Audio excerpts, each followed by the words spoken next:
कादिर जिलानी फरमाते हैं कि दीवानो जब मेरा इंतकाल हो जाए, मैं दुनिया से चला जाऊं, तो जब 11वीं आया करे तो अपने घरों पे दस्तरखान सजाया करो, अपने दस्तरखान पे फातिहा का एहतराम करना गुलामों तुम्हारा काम है और तुम्हारे दस्तरखान पे तशरीफ लाना अब्दुल कादिर का काम है। उसने जब इतना सुना बता तो यार क्या मिलता है, कहा जो गौसे आदम की 11वीं बनाता है, जो गौसे आदम का सदका लुटाता है, वो जहन्नम की आग से भी महफूज रहता है, दुनिया की आग से भी महफूज रहता है। इतना सुनना था। कहा यार और फिर क्या और क्या मिलता है, कहा जो गौसे आदम की 11वीं लुटाता है, अल्लाह उसके घर में बरकतें अता फरमाता है, उसके रिस्क में बरकतें अता फरमाता है। गैर मुस्लिम ने भी अपने घर पर जब 11वीं आने लगी तो इसने गौसे आदम का लंगर पकाना शुरू किया है, गरीबों को खिलाना शुरू किया है, लोगों की दावतें करता, लोगों को सब बुलाता और बुलाने के बाद हुजूर गौसे आदम के नाम का लंगर लुटाया करता। और यार फिर तो यार ये बात तो ये थी कि इसके घर में भी खाने के लिए खाना ना था, पीने के लिए पानी ना था, गरीब था। इसने जब गौसे आदम की 11वीं मनानी शुरू की है, अब अल्लाह ने इसके घर में बरकतें अता फरमा दी, इसके घर में बरकतें होने लगी है, इसके रिस्क में बरकतें होने लगी हैं। यार फिर तो बात तो ये थी, लोग देखने लगे यार गैर मुस्लिम है, ना इसके पास 4 पहिया थी ना 2 पहिया थी, ना इसका बेहतरीन मकान था, का टूटे मकान के अंदर झोपड़ी में लेटा करता था, आज तो आलीशान बिल्डिंग नजर आ रही है। यार लोग आकर के इससे पूछा करते थे, ये तो ये कहता था मैं जानता नहीं पहचानता नहीं,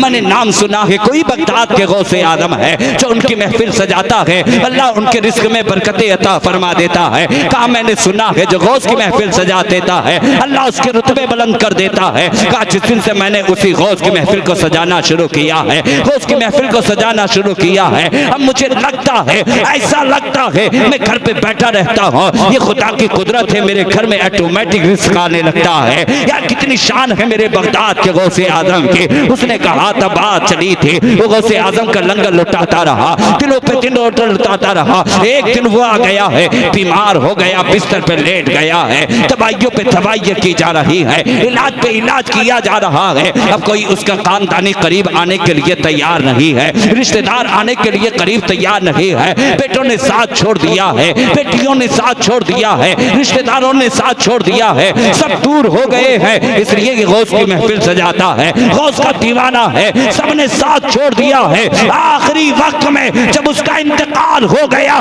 जब उसके बदन से जान निकल जाती है, फिर लोग आए हैं करीब, उसके आने के बाद में उसकी अर्थी को तैयार किया जा रहा है, उसको लिटाने के बाद में लोग लेकर के चले गए उसे शमशान घाट की तरह। जाने के बाद में उसके जाकर के अर्थी को उतारा है शमशान घाट में, उतारने के बाद में फिर उसके ऊपर केमिकल डाला गया है, लकड़ियों का इंतजाम किया जा रहा है, केमिकल डाला गया है, आग लगाई जा रही है, मगर आग लगने का नाम नहीं ले रही है।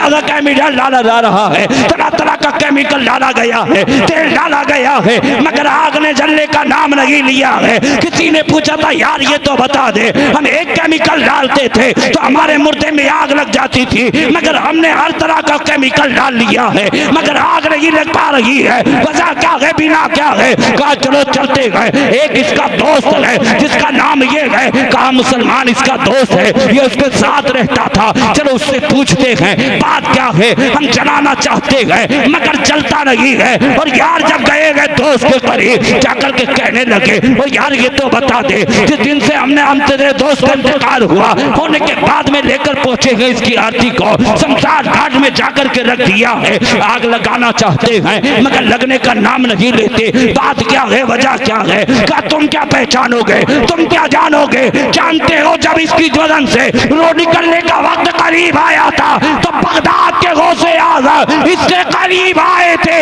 और आने के बाद में आमना के लाल का कलमा पढ़ा के गए हैं। का इतना ही नहीं, का गौसे आजम का चेहरा इसने देखा है, गौसे आजम अपना चेहरा इसे दिखा के गए हैं। का तुझे जाना नहीं, तूने पहचाना नहीं, जो बगदाद के गौसे आजम का लंगर लुटाया करता है, ना उसे दुनिया की आग जलाती है ना उसे जहन्नम की आग जलाती। नारे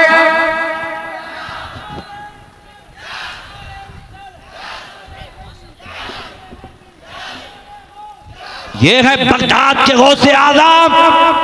और हाथ उठा के आज बता दो कितने लोग हैं कि जब 11वीं आया करेगी तो घर गौसे आदम का लंगर बनाया करेंगे। अल्लाह सबको सलामत रखे। और एक बात याद रखना, ये सैयद आले रसूल की महफिल है, खुदा का वास्ता है तुम्हें, आले रसूल का वास्ता है। इस महफिल से उठ के जाए ना तो इस अंदाज में जाए कि मैं भी चाहता हूँ कि उस आले रसूल की तरफ से मैं भी कुछ इस महफिल से उनकी दरबार के लिए कुछ मांगना चाहता हूँ।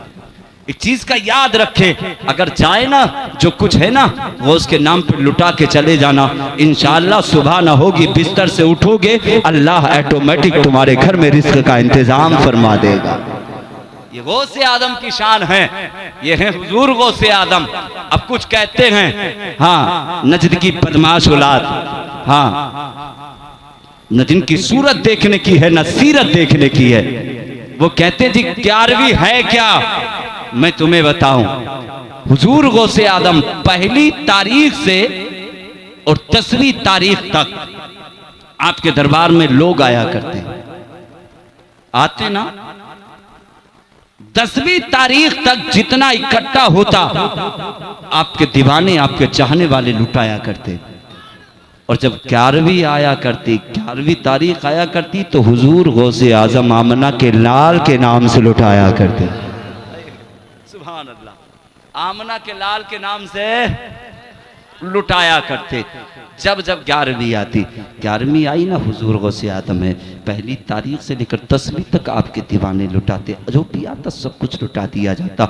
मगर जब 11वीं आती तो हुजूर गौसे आजम जितना वो लुटाते उससे ज़्यादा अपने पास से नाम मोहम्मद के नाम पे सदका लुटाया करते। और यार बात तो ये है, एक दिन वो भी आ गया, हुजूर गौसे आजम है मगर 11वीं तारीख आ गई, मगर आपके पास में कुछ पकाने के लिए या कुछ खैरात करने के लिए, कुछ लुटाने के लिए नहीं है। हुजूर गौसे आजम में बैठे हैं, आंखें बंद हैं, आंख में आंसू हैं, हुजूर गौसे आजम है, पैसों का इंतजाम नहीं, हुजूर गौसे आजम है, आंख में आंसू हैं। नाना की तरफ इशारा किया है, नाना की तरफ लो लगाई है, कहते हैं नाना हर 11वीं को तो अब्दुल कादिर लुटाता था आपके नाम का, और नाना ये 11वीं आई है अब मेरे पास कुछ लुटाने लगी है, नाना क्या मेरी ये हालत? इस तरह इतना कहना था। कसम खुदा की पीछे से आए हैं, आने के बाद में आपके कांधे पे किसी ने आकर के हाथ रखे हैं, हाथ रखे हैं कांधे पे। हुजूर गौसे आदम ने पलट के देखा ना तो वो किसी और के हाथ नहीं, वो आमना के लाल के हाथ थे।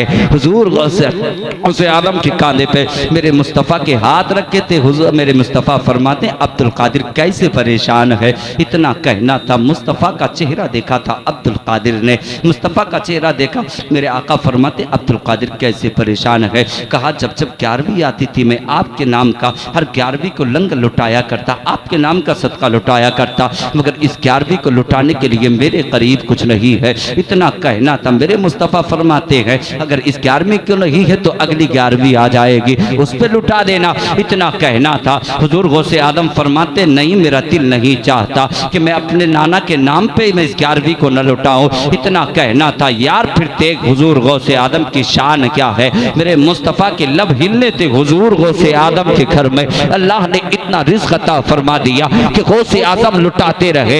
यार ये अगर जुबान खोले तो कसम खुदा की आमना का लाल तशरीफ ले आए, सुभान अल्लाह। ये उन्हीं के तो नवासे हैं हुजूर गौसे आदम, कितनी शान वाले हैं हुजूर गौसे आदम, कितने निराले हैं हुजूर गौसे आदम की शान क्या है। ये बगदाद के गौसे आदम है। 10वीं 11वीं से 11वीं क्या 10 पहली तारीख से 10वीं तारीख पे आप तक आपके दीवाने लुटाया करते, तो जब 11वीं तारीख आया करती तो आप अपने करीब से अपने नाना के नाम पे लुटाया करते। बोलो सुभान अल्लाह। एक दिन वो आ गया, हुजूर गौसे आदम की तबीयत खराब हुई, हुजूर गौसे आदम बिस्तर पे लेटे हैं, तबीयत खराब है, आपके गुलामों का झुरमुट लगा है, आपके गुलाम आए हैं दरवाजे पर आकर के बैठ गए हैं, इंतजार कर रहे हैं कब आएंगे अब्दुल कादिर बाहर निकल के। और यार का शान तो ये है अब्दुल कादिर जिलानी के, अगर कोई बीमार होता अब्दुल कादिर जिलानी से जाकर फरियाद करता हुजूर मैं बीमार हूँ दुआ फरमा दीजिए, हुजूर गौसे आदम दुआ फरमाते, अल्लाह उसे शिफा अता फरमा देता। अगर कोई आकर के कहता कि हुजूर मेरे पास औलाद नहीं है दुआ फरमा दीजिए,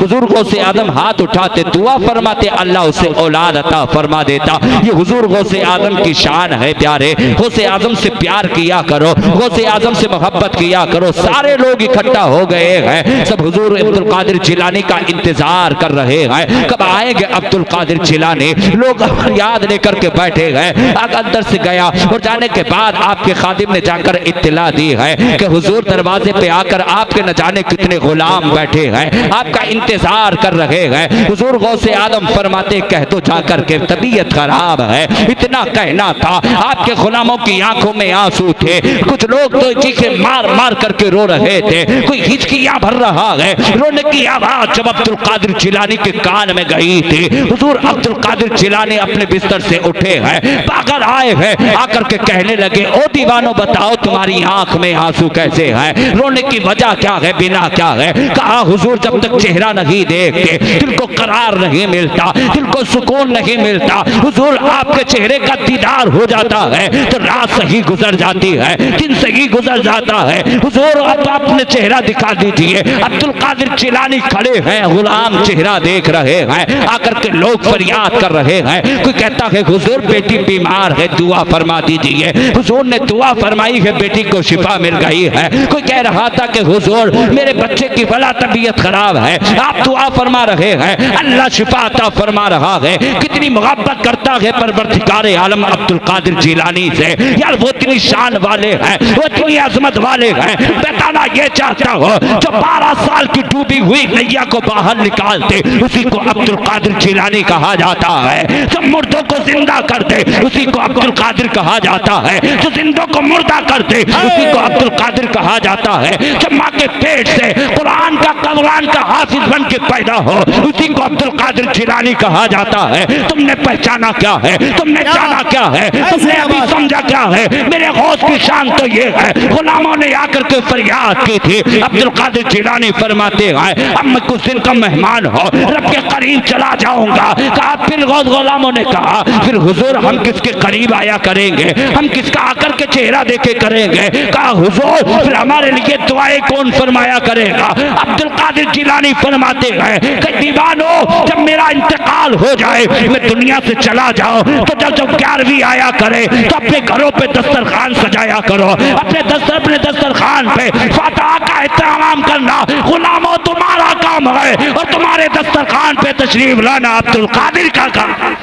नारे तकबीर, नारे रिसालत, उर्से मुक़द्दस।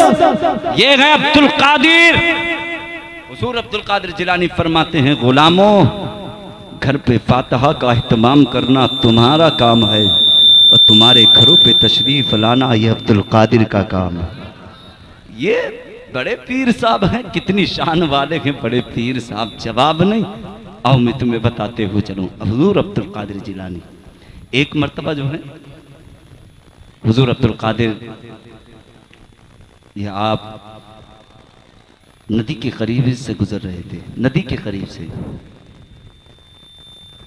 आप नदी के करीब से गुजरे ना, आपका गुलाम आपके साथ, आपका दीवाना आपके साथ साथ चल रहे हैं। आपने क्या देखा, एक खातून है जो नदी के किनारे खड़े होकर के आंखों से आंसू बहा रही है। सर से पैर तक उसके लिबास ढका है, आंसू बहा रही है। हुजूर अब्दुल कादिर जिलानी फरमाते हैं गुलाम से फरमाया कि जाओ जाकर के पूछो ये औरत क्यों रो रही है। ये औरत बोले यार ये औरत क्यों रो रही है। इतना कहना था। गुलाम ने सुना ना, गुलाम के कदम पीछे हटे, फिर पहुंचा उस औरत के करीब जाकर के खड़ा हो गया। कहने लगा ओ माई सर इतना बता दे, तू नदी के किनारे खड़े होकर के तेरी आंख में आंसू कैसे हैं, क्यों रो रही है, रोने की वजह क्या है। उस खातून ने कहा था और रोने की वजह मत पूछ, अल्लाह ने मुझे एक बेटा दिया था, एक बेटा दिया था। मैंने बेटे की परवरिश की, खून जिगर पिला के पाला था। मेरा बेटा जब जवान हुआ ना, मैंने अपने बेटे के माथे पे सेहरा सजाया। मेरा शहजादा इसी नदी के परली साइड गया था। जाने के बाद मेरा बेटा दुल्हा बन के गया था, मगर बारात वापस नहीं आई है। इतना कहना था। ओ दीवानो आप तुमसे पूछना चाहता हूँ। तो एक माँ है, मैंने उस खातून नौजवान ने पूछा जो हुजूर गौसे आदम का गुलाम था, कहा खातून फिर यहाँ नदी के किनारे क्या कर रही हो? कहा इस नदी के किनारे आकर के मैं खड़ी हो जाती हूँ, इसलिए खड़ी हो जाती हूँ कोई अगर किसी का बेटा निकल के जाएगा तो किसी के चेहरे में मेरे बेटे का चेहरा नजर आ जाए, अगर मैं इसलिए खड़ी हूँ अगर किसी का शहजादा इस रास्ते से गुजर के जाए तो कहीं ऐसा हो कि मेरे बेटे का चेहरा नजर आ जाए। माँ बाप कितना प्यार करते हैं तुमसे, और यार तुम तो इतने नापाय, तुम तो इतने जालिम इंसान हो, तुमने माँ बाप को ठुकराते होकर मारते हो, माँ बाप को गालियाँ देते हो, माँ बाप को तरह तरह के जुमले बोला करते हो। तुमने जाना क्या है माँ बाप कितना प्यार करते हैं, माँ बाप औलाद से कितनी मोहब्बत करते हैं। उन्होंने तुम्हारी खातिर रातों को जाग जाग करके गुजारी है, तुम्हारी खातिर माँ बाप दिन और रात भागा करते हैं। और यार तो जिस दिन से पैदा हुआ है तेरा बाप तो वो है, आज तुम बाप को आंखें दिखाते हो, आज बाप को तुम ठोकर मारा करते हो। तेरा बाप वो है जिस दिन से तू दुनिया में आया है, तेरे बाप ने उसी दिन से घर से बाहर कदम निकाला है। सुबह को जाता है, शाम को आता है, मजदूरी करने जाता है और मजदूरी करके आता है। इसलिए जाता है कि मेरा बेटा है कहीं बीमार हो गया तो फिर इलाज कैसे करूंगा, कहीं अगर मेरे घर के अंदर खाने के लिए खाना ना हुआ तो बेटे को क्या खिला सकूंगा। इसलिए बाप जाता है, सुबह को जाता है, शाम को आता है। बाप तुम्हारी खातिर कमाता है। ओ मुझे इतना बता दे, जो आज तुम मकान के अंदर रहते हो, क्या तुमने अपनी दौलत से मकान बनाया है? ये तेरे बाप के खून पसीने की कमाई है। जो बाप ने ये 2 बिल्डिंग 3 बिल्डिंग बनाकर खड़ी करी है। हर कोई किसी का बाप मरने के बाद में अपने मकान को अपने साथ लेकर नहीं जाता, बल्कि औलाद के लिए करके जाता है कि मेरा और मेरी औलाद किसी का मुंह ना देख सके, किसी के दरवाजे पे जाकर भीख ना मांग सके, किसी के आगे हाथ ना फैला सके। बाप तुम्हारे लिए कर रहा है, बाप तुम्हारे लिए कमा रहा है, दौलत इकट्ठा की है तुम्हारे लिए, गाड़ी खरीदी है तुम्हारे लिए, मकान बनाया है तुम्हारे लिए, दुकान बनाई है तुम्हारे लिए, ताकि मेरा बेटा किसी के आगे हाथ ना फैला सके। और यार तुम कितने कम वक्त हो, तुम कितने जालिम हो, तुम माँ बाप को ठोकर मारा करते हो, जिनके बारे में आका फरमाते हैं माँ के कदमों के नीचे जन्नत है और बाप जन्नत का दरवाजा है। और यार तुमने जाना क्या है, तुमने पहचाना क्या है, तुमने अभी समझा क्या है? ये देख वो एक माँ है जो औलाद की खातिर सुबह को जाती है, शाम को आती है, इसलिए किसी के चेहरे में बेटे का चेहरा नजर आ जाए, किसी की चला में बेटे की चला नजर आ जाए। माँ इस बेटे का इंतजार कर रही है, बेटे का चेहरा देखना चाहती है। माँ खड़ी है माँ खड़ी है समंदर के किनारे, ताकि बेटे का चेहरा देखने के लिए मिल जाए। तुम घर से निकल के जाते हो, ये खबर करके नहीं जाते कि माँ हम फला जगह जा रहे हैं, बाप हम फला जगह जा रहे हैं, तुम बता कर भी नहीं जाते, ठोकर तुम्हें लगती है मगर तकलीफ माँ को हुआ करती है। गिरते तुम हो मगर बाप को दर्द होता है। तुमने पहचाना क्या है, तुमने जाना क्या है? उंगली तुम्हारी कटती है, जिगर माँ का तड़पता है। और यार माँ बड़ी अजीम दौलत का नाम है, बाप बड़ी अजीम दौलत का नाम है। सारी जिंदगी कमाता रहा तुम्हारी खातिर, वो तो इतनी शान वाले हैं, वो तो इतनी बरकत वाले हैं, वो तो इतनी अजमत वाले हैं। अगर कोई तुम पे उंगली उठा दे तो बाप अपनी जिंदगी से लड़ जाया करता है, मगर तुम आज माँ बाप को आंखें दिखाया करते हो। खबरदार किसी ने आज के बाद अगर माँ की तरफ आंख उठा करके देखा, माँ की तरफ उंगलियां उठाई, माँ की गालियां दी, माँ की तरफ सुबान हिलाई, तुम्हें खुदा का वास्ता, तुम्हें आले रसूल का वास्ता, अगर इज्जत चाहते हो तो माँ की खिदमत करना, दौलत चाहते हो माँ की खिदमत करना, कसम खुदा की घर से निकलना दुआएं लेकर, ये तेरा काम है। तेरे रिस्क में बरकतें करना ये मौला का काम। नारे तकबीर, नारे रिसालत। माँ बड़ी असीम दौलत का नाम है, बड़ी असीम नेमत का नाम है। खड़ी है माँ, कहा चलता तो सही बात किया है, इतना कहना था ना। फिर वो नौजवान हटा है वहां से, गया है अब्दुल कादिर के करीब। हुजूर अब्दुल कादिर फरमाते बताओ कि वो खातून किस लिए रो रही है? कहा हुजूर उस खातून के शहजादे की यहाँ पर बारात आई थी, वापस घर वापस न आ सकी है, बताती है इसी समंदर में डूब गई है। कहा इसी नदिया किनारे इसी नदी में डूब गई है, इतना कहना था। तो हुजूर गौसे आदम के कदम पीछे हटे हैं, आए हैं उस खातून के करीब। खातून ने रोकर के बयान किया है अब्दुल कादिर जिलानी से, इतना सुनना था। हुजूर अब्दुल कादिर सुन रहे हैं, आंख में आंसू हैं, अब्दुल कादिर रो रहे हैं। उन्हें भी देखो माँ का प्यार क्या प्यार होता है। जब बताया ना कि मेरे शहजादे की बारात गई थी, अब्दुल कादिर जिलानी की आंख में आंसू है, इतना सुनना था। हुजूर अब्दुल कादिर जिलानी ने, और देख रब अब्दुल कादिर से कितना प्यार करता है, मैं तुम्हें बताना चाहता हूँ। हुजूर अब्दुल कादिर जिलानी ने समंदर की तरफ इशारा किया है। वो कहा ओ समंदर जो बारात तूने अपने सीने के अंदर छुपाई है उसे वापस कर दे। इतना कहना था, अभी वापस नहीं हुई है। एक आवाज दी है, दो आवाजें दी हैं, तीसरी आवाज से बारात निकल के किनारे आ गई है। ये रब की बारगाह में फरियाद करते हैं, ए परवरदिगारे आला, मैंने एक मर्तबा आवाज दी तो मौला बारात बाहर नहीं आई, दूसरी मर्तबा आवाज दी मौला बारात बाहर नहीं आई। ए परवरदिगारे आला, बात क्या है, तीसरी मर्तबा भी किनारे लगी है। रब की तरफ से पैगाम आया था, ओ अब्दुल कादिर, जिस तरह मैंने जब तूने पहली आवाज दी थी तो तेरे बरातियों को दूल्हा बनाया गया है, दूसरी आवाज दी है फिर उन्हें सजाया गया है, कहा तीसरी आवाज दी है बारात को किनारे लगा दिया है। मैं ये नहीं चाहता कि अब्दुल कादिर का इशारा हो और महबूब अब्दुल कादिर के सामने बराती को बराती बना के न भेजे, इसलिए अब्दुल कादिर का इशारा हुआ। 12 साल की डूबी हुई बारात किनारे लग जाती है। वो कहती है माँ ने कहा था शहजादे जरा इतना तो बता दे तेरा नाम क्या है, तो तूने मेरे शहजादे की बारात को किनारे लगा दिया है। अब्दुल कादिर कहते हैं मुझे अब्दुल कादिर कहा जाता है। और शहजादे इतना और बता दे किसके शहजादे हो, किसके शहजादे हो, कहा बस इतना पहचान लेना मेरा नाना अमना का लाल है। अरे बोलो सुभान अल्लाह। अरे कैसी शान वाले हैं अब्दुल कादिर। अब बताओ जब जब 11वीं आएगी मनाओगे? हैं?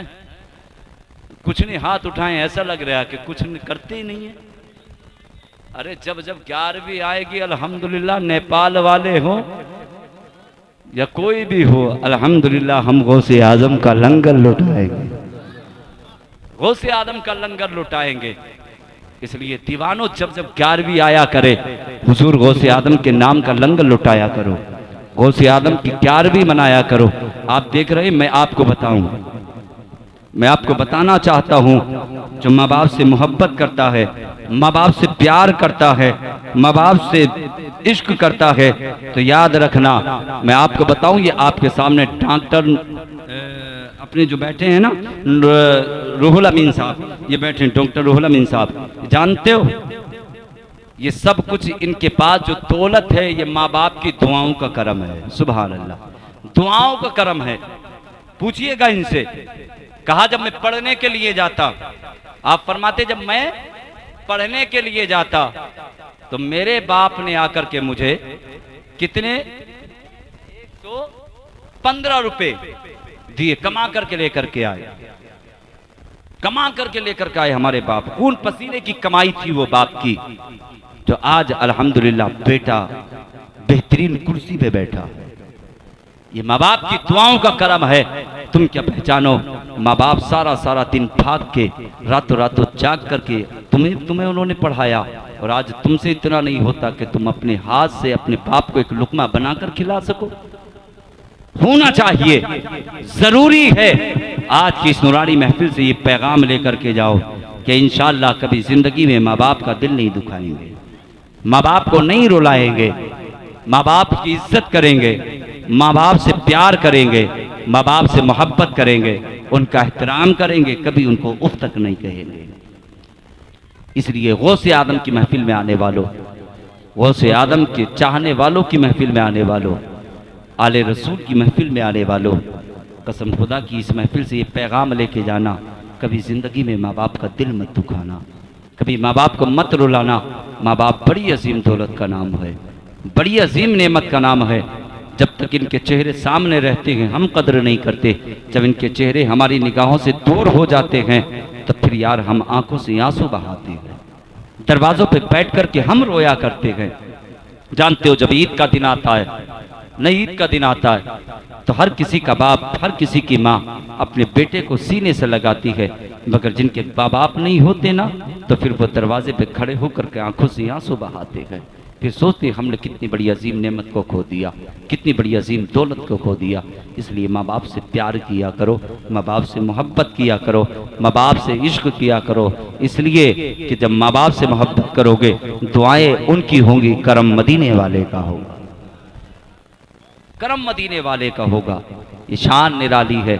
अल्लाह के वली का दरबार तुम्हारे तो बस्ती में है, सैयद आले रसूल का साया तुम्हारे करीब, तुम्हें तो कसम खुदा की अपने मुकद्दर पे नाज करना चाहिए। हम तो आले रसूल का चेहरा देखने के लिए तरसते हैं, चेहरा देखने के लिए तरसते हैं। जानते हो इनके चेहरों में वो नजर आता है कसम खुदा की जो मेरे मुस्तफ़ा के चेहरे में नजर आता है। ये उसी तो आल के शहजादे हैं, ये वही तो आले रसूल हैं यार। इनसे प्यार किया करो, मोहब्बत किया करो, इनसे इश्क किया करो, हकीकत में जाया करो इनके करीब, जाकर दुआएं कराया करो। कसम खुदा की दुआएं करना इनका काम है, इनकी दुआओं को कबूल करना ये मौला का काम है। इनसे प्यार किया करो, मोहब्बत किया करो इनसे। बड़ी शान वाले हैं ये, बड़ी अजमत वाले हैं। मगर तब सबसे पहले बात तो ये है, प्यार बाद में। पहले की बात बता दूं, पहले माँ बाप को राजी करना, माँ बाप से मोहब्बत करना।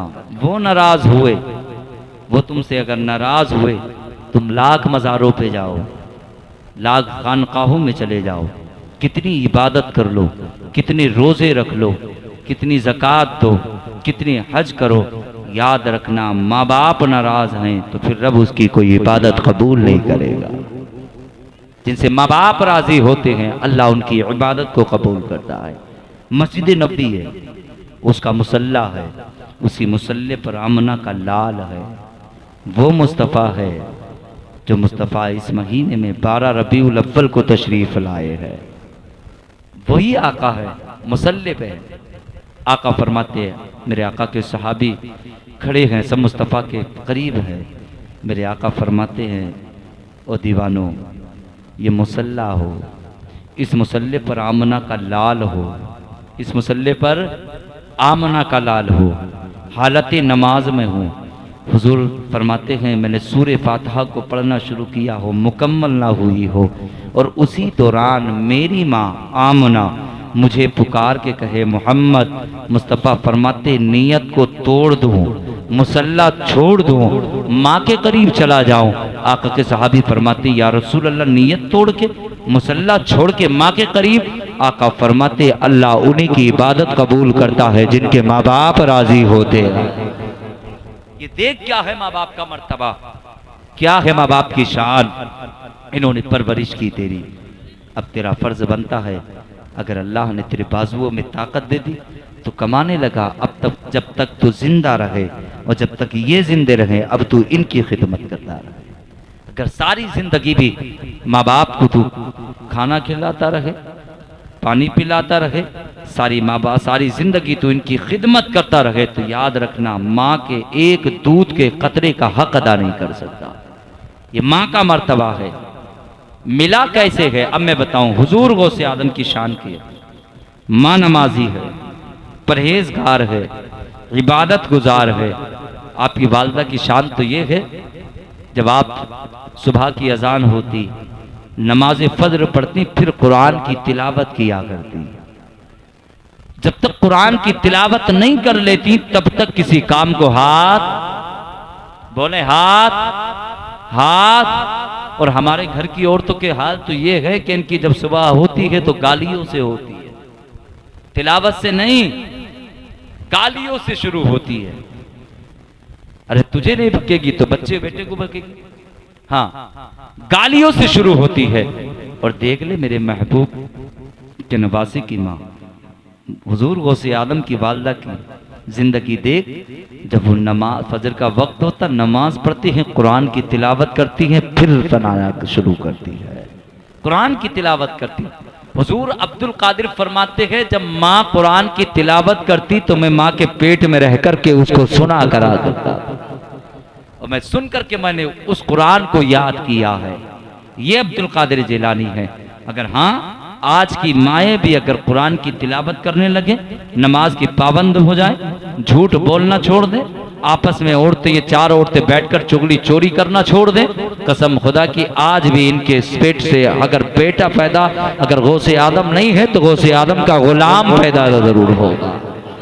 आज अगर ये नमाज की पाबंदी कर दे, हाँ खाना बाद में बनाएं, पहले नमाज पढ़ें, कुरान की तिलावत पहले करें, काम बाद में करें, झूठ बोलना बंद कर दें। और यार ये झूठ जो होता ना तो इंसान की ज़िंदगी को खा जाता, इंसान की ज़िंदगी को ख़राब कर देता। अगर चाहती हो ना कि बाकी तुम्हारी गोद के अंदर अगर बेटे हुसैन आज़म जैसे पैदा हो, इमाम हसन जैसे पैदा हो, मौला अली जैसे पैदा हो, गौसे आदम जैसे पैदा हो, तो आज भी तुम कुरान की तिलावत करना शुरू कर दो, नमाज की पाबंदियाँ करना शुरू कर दो, झूठ बोलना बंद कर दो, चुगली करना बंद कर दो, इधर की उधर लगानी बंद कर दो, शोहर की इज्जत करना शुरू कर दो, घर से बाहर बगैर शोहर की इजाजत निकलना बंद कर दो, पर्दे के दायरे के अंदर घर से बाहर जाया करो। इसलिए जब बाहर निकला करो आंखें भी ढकी हो, आंखों भी ढके हो, पैर भी ढके हो, इस अंदाज में निकल के जाना। अगर कोई देखने वाला अगर कोई देखे तो ये कहते ये कोई और नहीं, ये मुस्तफा की शहजादी फातिमा ज़हरा की कनीज जा रही है, मुस्तफा जाने रहमत की सच्ची गुलाम जा रही है। यार ये अंदाज बता दे कि देखो मुस्तफा के दीवानों की शान ये होती है, अगर शहजादे जाते हैं तो इस अंदाज में जाते हैं, चेहरे पे इनके दाढ़ी सजी होती है, सरों पे इनके टोपियां होती है, बदन पे इनके इस्लामी लिबास होता है, और इस शान से जाते हैं, झूमते जाते हैं, लबों पे मुस्तफा के तराने होते हैं, कभी दुरूद मुस्तफा पढ़ते हैं, कभी मुस्तफा की नात पढ़ते जाते हैं, और शहजादियां निकल के जाए तो इस अंदाज में जाए कि यार इस अंदाज में जाए जैसे नबी की शहजादी चला करती थी। कभी नबी की शहजादी को फातिमा ज़हरा को कभी आसमान नंगे सर नहीं देखा है। जब फातिमा घर से कदम निकालती थी तो अली आगे होते थे, फातिमा बीच में होती थी, पीछे नबी होते थे। पता चलता था जहां अली कदम रखते हैं वहां फातिमा कदम रखती है, और जहां फातिमा कदम रखती है वहां आमना का लाल कदम रखता है। हिफाजत की जा रही है कदमों की। ये है नबी की शहजादी फातिमा। फिर कैसे कहती हो हम फातिमा ज़हरा के हम कनीज़े हैं, झूठ बोलती हो, शर्म नहीं आती। इसलिए आज से तुम बिल्कुल सच्चे दिल से यह हद कर लो, इंशाअल्लाह नमाज नहीं छोड़ेंगे। नमाज, अरे बोलो यार, नमाज नहीं छोड़ेंगे।